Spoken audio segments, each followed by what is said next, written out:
What if I told you that in today's world, the most dangerous health condition does not have any symptoms, yet it's actually fueling heart disease, diabetes, high blood pressure, all of the big risks that kill the most people around the world? Well, today we're going to be covering this topic, and I'm going to be very pleased to introduce you to my son, Chad. Welcome, Chad. Thank you very much. I'm very happy to be here with you, Dad. Fantastic. This is a very, very important topic, and I'm happy that we are covering this today. Perfect. Why are we going to be speaking about this condition? Number one, the most important thing is that it is the greatest killer of modern society. And there are reasons for that, which we're going to cover in detail. So the most important first thing to realize is that what is this condition called? It's called metabolic syndrome. And as the name suggests, it has something to do with metabolism. So let's have a look at what actually is metabolic syndrome, and let's be clear as to what is causing this in today's modern world. So the first thing to note is that today is a very different world to what our ancestors are used to. We've evolved as a species over millennia, and the body was designed to a particular type of environment, a particular type of way of living. And that has changed dramatically over the years. I 100% agree. Yeah. So if I go into what are the symptoms of metabolic syndrome, this is what you would see in society. You would see that people have got an excess weight around the abdomen. They have got high blood pressure. They've got high blood sugar. They have elevated a particular type of cholesterol called triglycerides. And equally, they've got very low of the beneficial cholesterol called HDL. So we're going to have a look at why that happens and what to do about it. But let's just understand, first of all, why this is an issue. So as I mentioned, our life has become very, very different. And over the course of our modern eras, we have started to change certain key fundamental aspects of our lives that kept our metabolism healthy. So if we go back to our ancient hunter-gatherers, they would have to hunt and search for food. They would be continually moving, looking for food, finding, foraging, and so on. So there would be that natural activity that they would do take place. And then the foods that they had access to was largely animal protein. They would fish, they would find small game, they would set traps, do all of these type of things to get the animal protein in. And then apart from that, they would find berries, nuts, some fruits only when it was in season, for example. And then they would also find roots, small vegetables that they could have in the environment where they were passing through. So this was a very, very effective nutritional plan. And if they got sufficient protein, they were normally very, very healthy and vibrant through this exercise and through the nutrition. So their nutrition was made up primarily of protein and then anything that they could pick and eat. Correct. Okay. Because they were not farming yet. So these things were not current. They were actually just gathering whatever they could gather. Now, if we come to the modern era, we see that if you go and you speak to the average person, you will see that actually this is not what they eat the most. The most of what people eat today is actually farmed agriculture. So that's when we started to change to an agriculture based on industrial farming. So white flour, maize, pasta, bread, these type of things, sugars. These are very, very modern foods. And this is what is actually causing this change in metabolism, this metabolic syndrome. Our bodies don't evolve and adapt so rapidly. So our body is still designed for that hunter-gatherer lifestyle and that hunter-gatherer way of eating, whereas we are consuming the type of foods that are directly impacting our metabolism. So we have protein, we have plant-based fruits and vegetables, and then there's the carbohydrates and sugars. So what can the body actually understand? So the first thing to realize is that the body at the blood level, so once it comes actually into the blood from your stomach and your intestines, it gets digested and it comes directly into the blood. There's only really 3 elements that come into the actual blood system. Protein, form of amino acids, sugar or glucose, which is coming from all of your carbohydrates, and then fats. What ends up happening there is it's more important of how fast these elements come in. So if you go back to the hunter-gatherer and you're eating a very, very unrefined natural carbohydrate like sweet potato, some other root, yams, other types of vegetables, or the whole fruit, for example, this will be digested slowly and it will enter the bloodstream slowly, and so you will not have the blood sugar rising so quickly and dramatically. Whereas, come to today's period, you're having refined sugars already. Everywhere. You're having all of this white flour, pasta, pizza, all of these type of foods. This digests very quickly.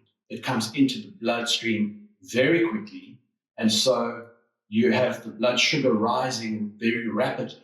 And this is what starts to cause these metabolic problems, is that the blood sugar rises way too fast, way too high.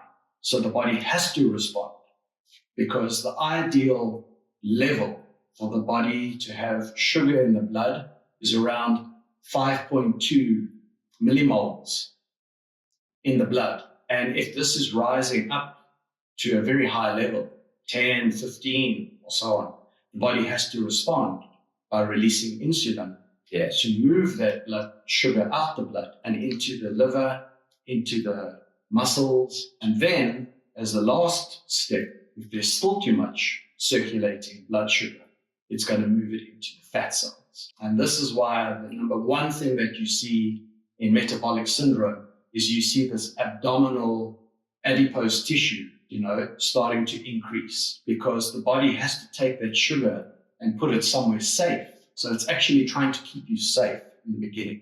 So it's storing it as an energy source. Actually, the body fat is not very efficient as an energy source. It's storing it to keep it safe. Out of the bloodstream. Correct. A more efficient place to store the blood sugar would be the liver and the muscles, because our hunter-gatherers, they would need that blood sugar just in case. To keep moving. Yeah, just in case they need to hunt, just in case they need to find more food. So the muscle that's storing a little bit of that blood sugar is going to be very quick to release it in times where you don't have any food. But in most of our modern world, there's an excess supply of this blood sugar. So it has no other option other than to keep storing it in the fatty tissue. So this is when we start to see the obesity kick in. Correct. It's an overload of sugar in the system. It's an overload of blood sugar in the system that the body's trying to keep you safe by keeping the blood supply at a constant level. So the insulin is continually high.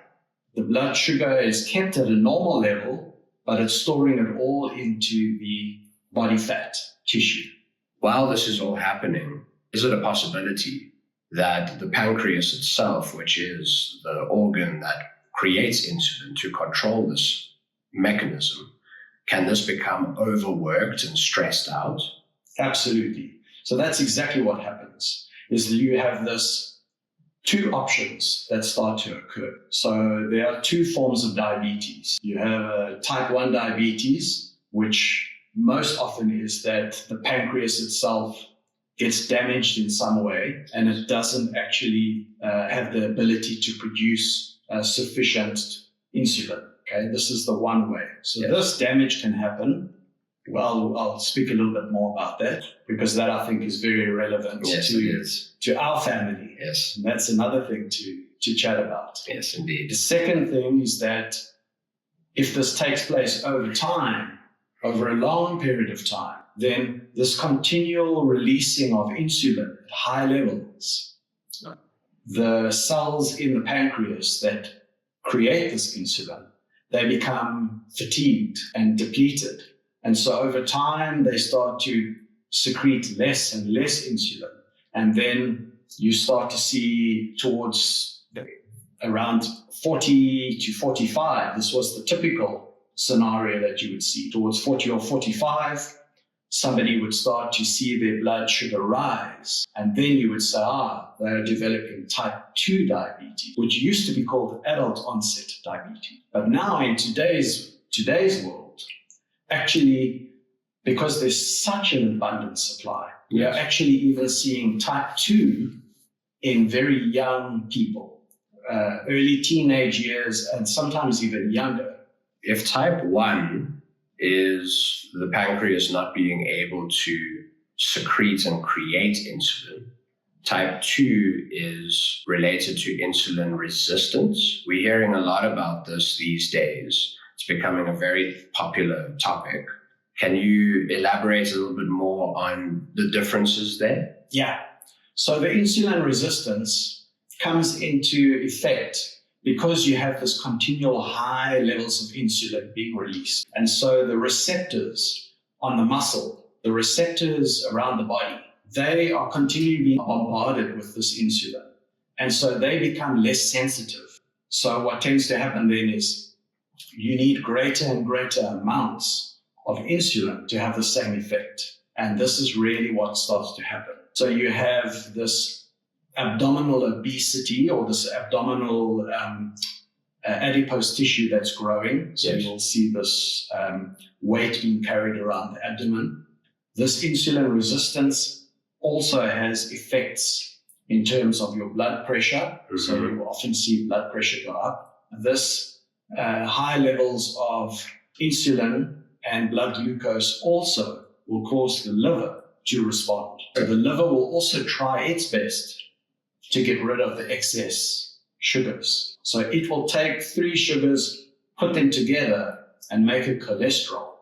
And that cholesterol is called triglyceride. That's why it's called tri, meaning 3, and sugar, glucose, glyceride.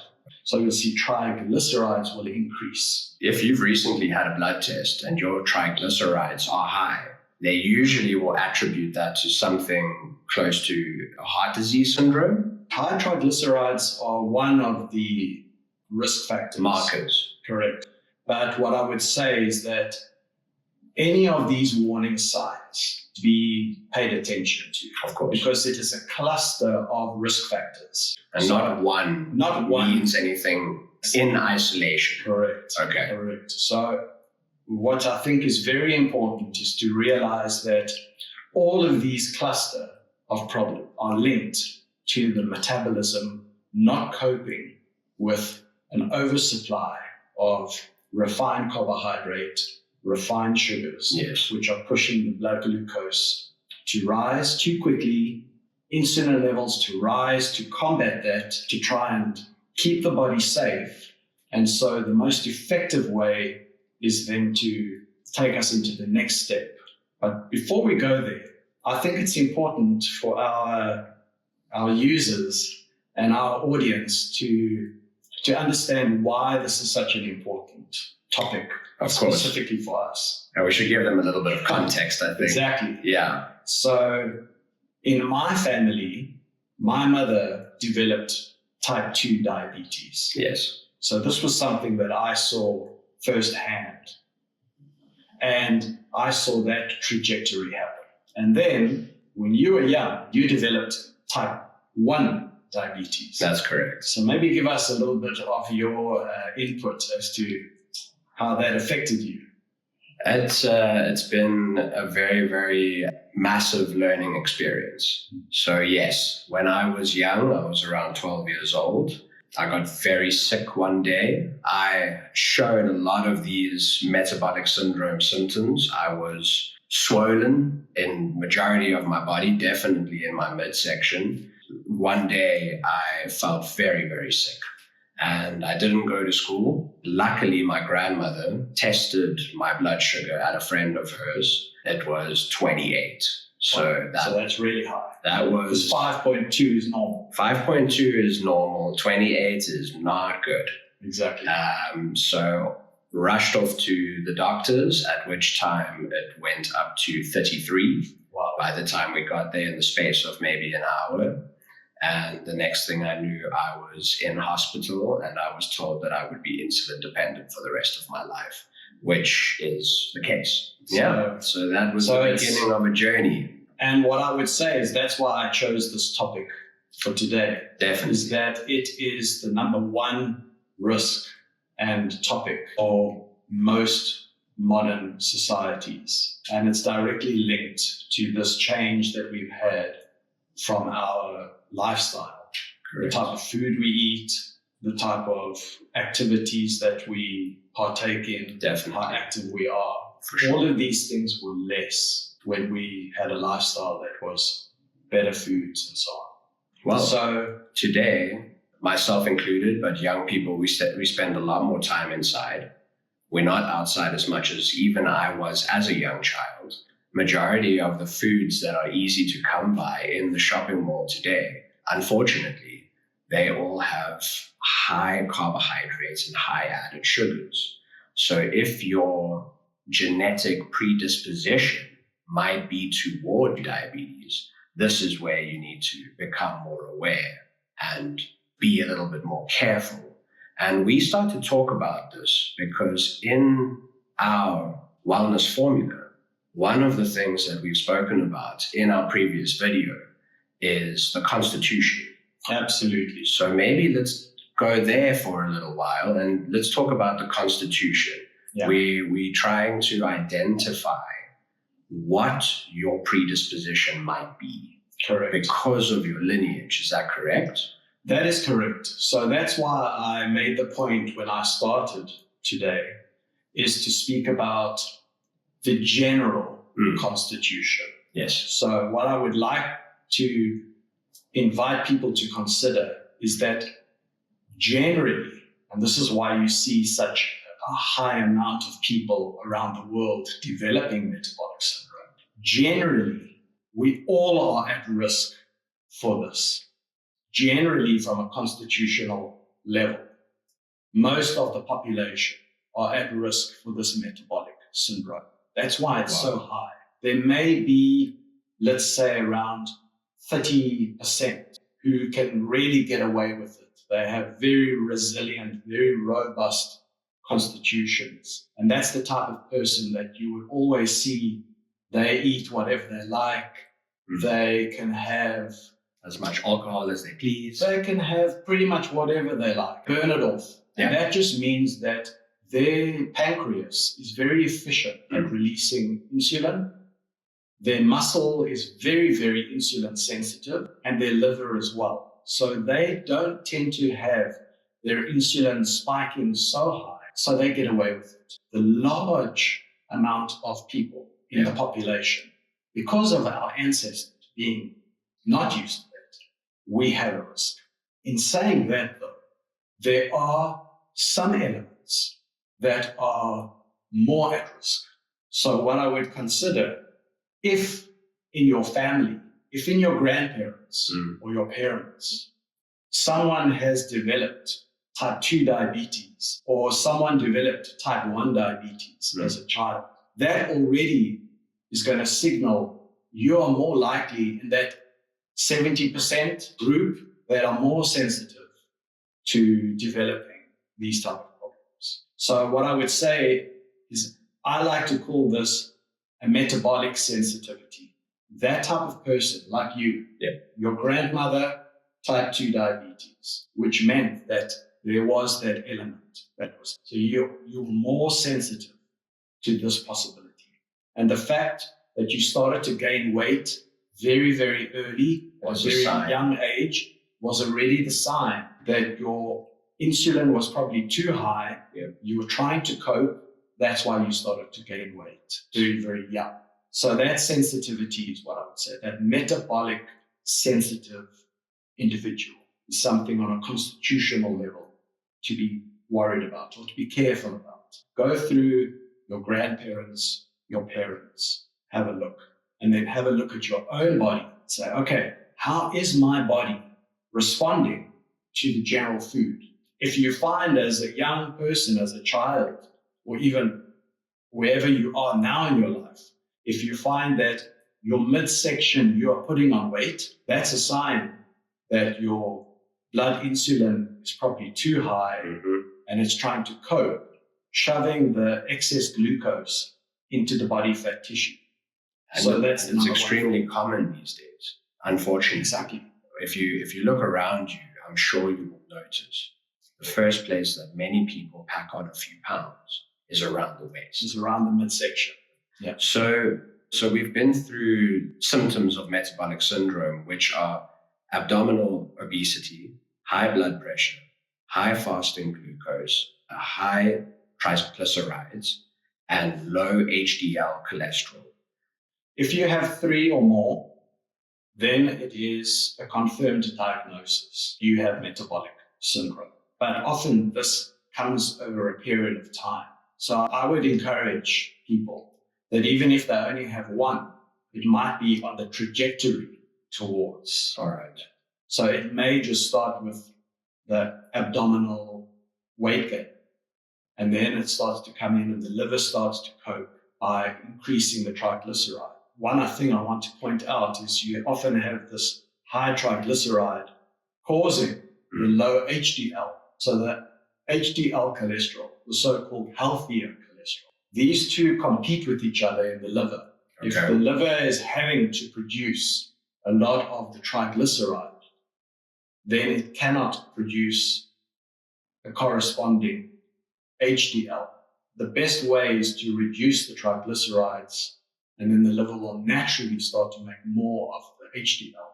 So this leads me into the next important topic related to this, as we've spoken about the constitution. Yes. And that is now to look at the stressors. So now we can clearly see that modern life, from a nutritional perspective, is a stressor from refined carbohydrates, refined sugars, an excess amount of carbohydrates and sugars will be a direct nutritional stress onto the metabolic system.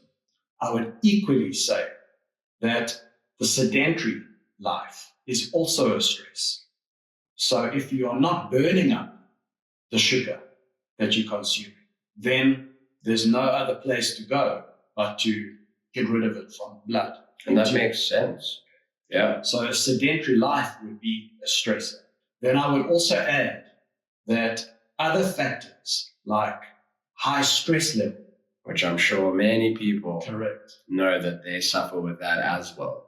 So the high stress levels would have impacts, because when we're speaking about insulin, we're speaking about the hormonal system. So if you're very highly stressed, your nervous system and your hormonal system will be impacted.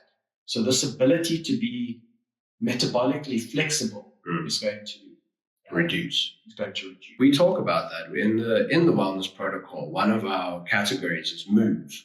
Correct. And movement is not only good for obviously the body itself, your joints, your flexibility, but also moving reduces stress.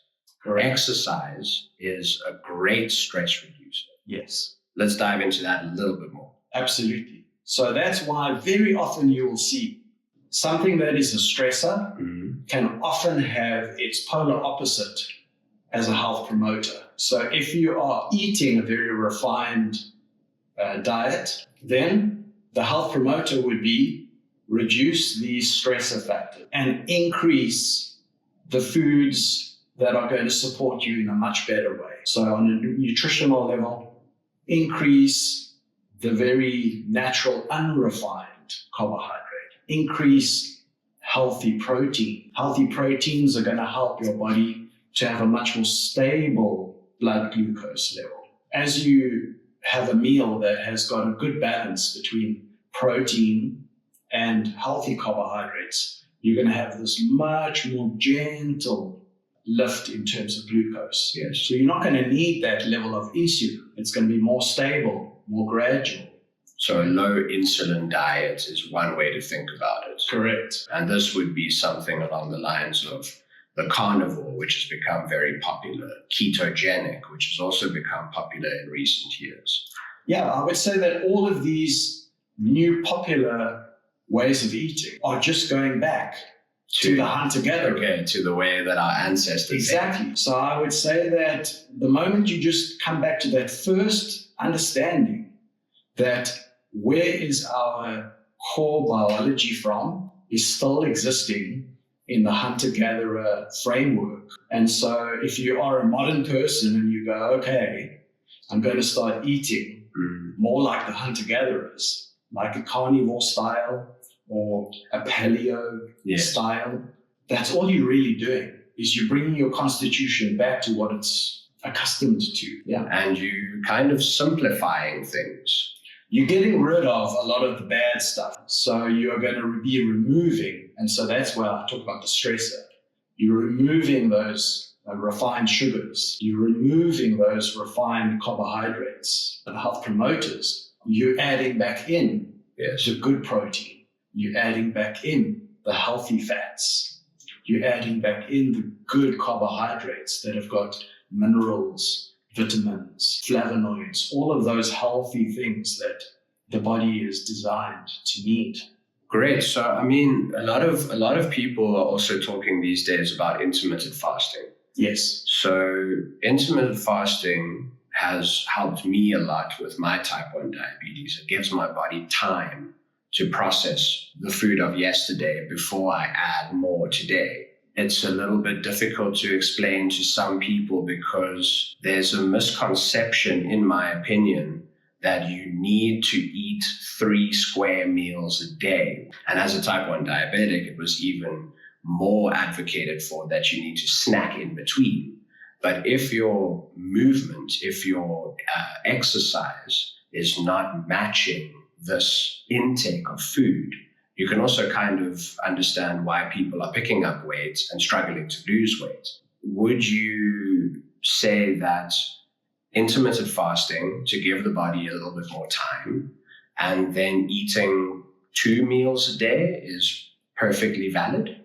So I would agree. I think that it's valid given certain scenarios. So first of all, I would like to cover why is it effective? If we go back to our hunter-gatherers, we go back to our ancestors, there was no such thing as the corner store. And so there were times where you were forced to fast. There was no food around. You tried to find something to hunt or you went fishing. And you were unsuccessful. It wasn't a great day. Yeah. And so you had to fast. And so the body is designed to cope with that. Okay. We have a lot of deep survival mechanisms deep in the body where when we don't get enough food and the blood sugar does start to drop, then the liver will release a different hormone, something called glucagon, meaning all the glucose is gone. Yeah. So now it actually starts to create its own blood glucose. Okay, wow. Okay, it uses proteins, it uses old tissues and old cells that are in the body. So actually this helps a lot because it will access tissues in the body that are not effective. It will break those down and make glucose. So it will make glucose from the weight that you carry on the body. Exactly. Wow. So this is a deep instinctual survival system that's in the body. Okay. And so it can be very effective. Equally, as you say, it gives you more time. Yes. So if your body is getting its insulin levels too high, or if your blood glucose is rising too high, and you give that body time to use up that effectively, to come back into a good balance, this can be very effective.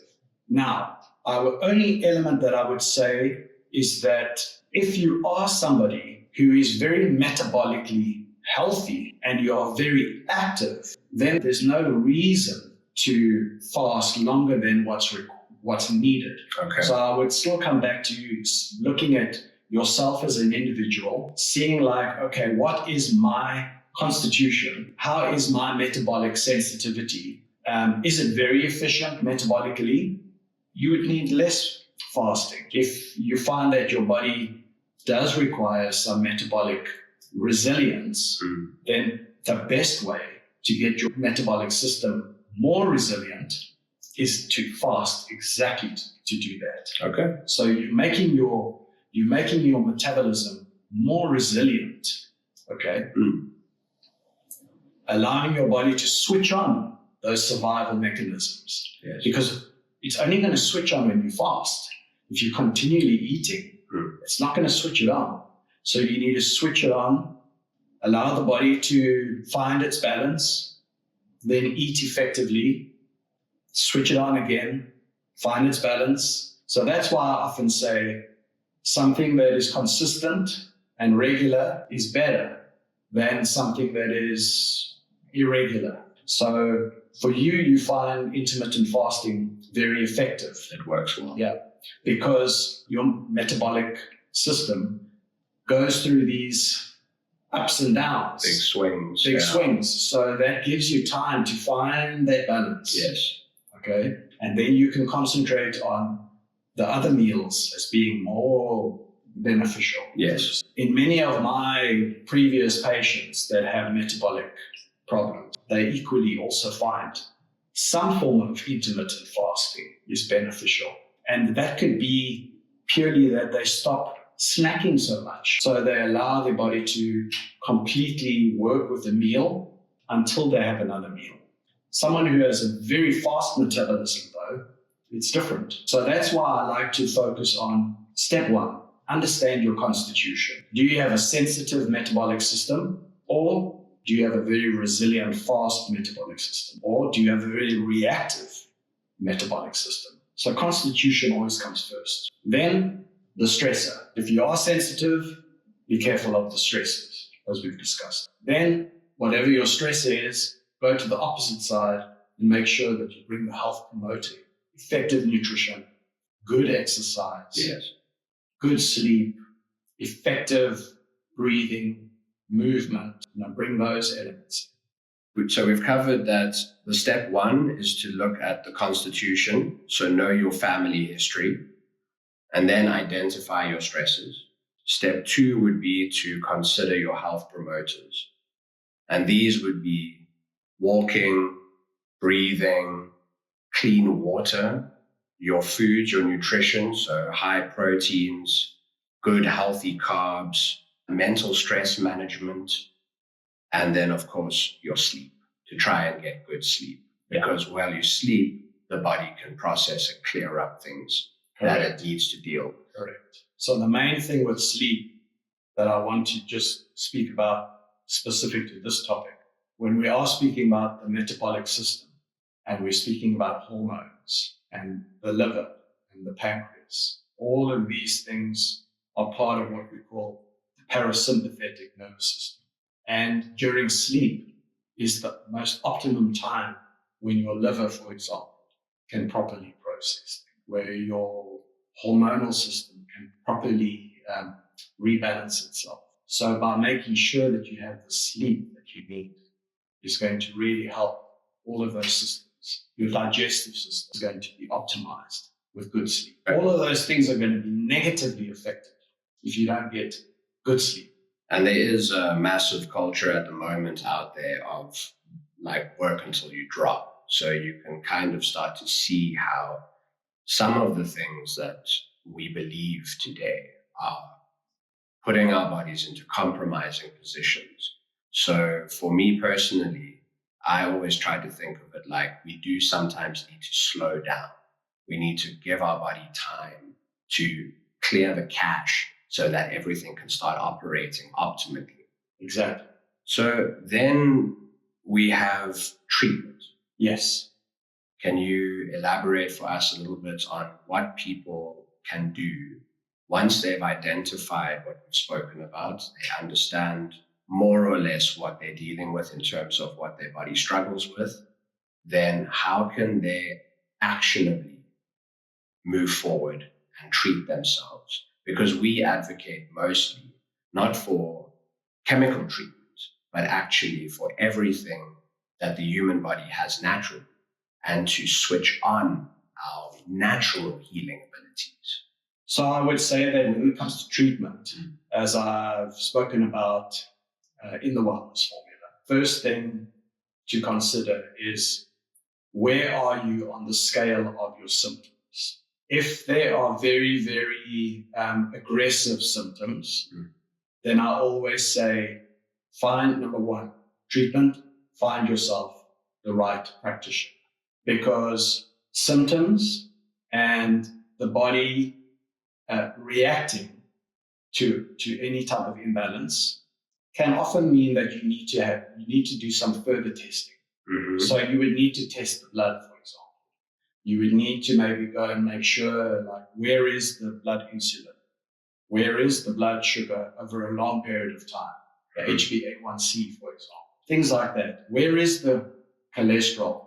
What has changed over the past few months? You're going to need a practitioner for that. If it's not at that level, though, okay, and you just notice that certain things are tending to start to show up, as like the metabolism is starting to be sensitive, you're starting to gain a little bit of weight, there are some treatments that you can start to bring in.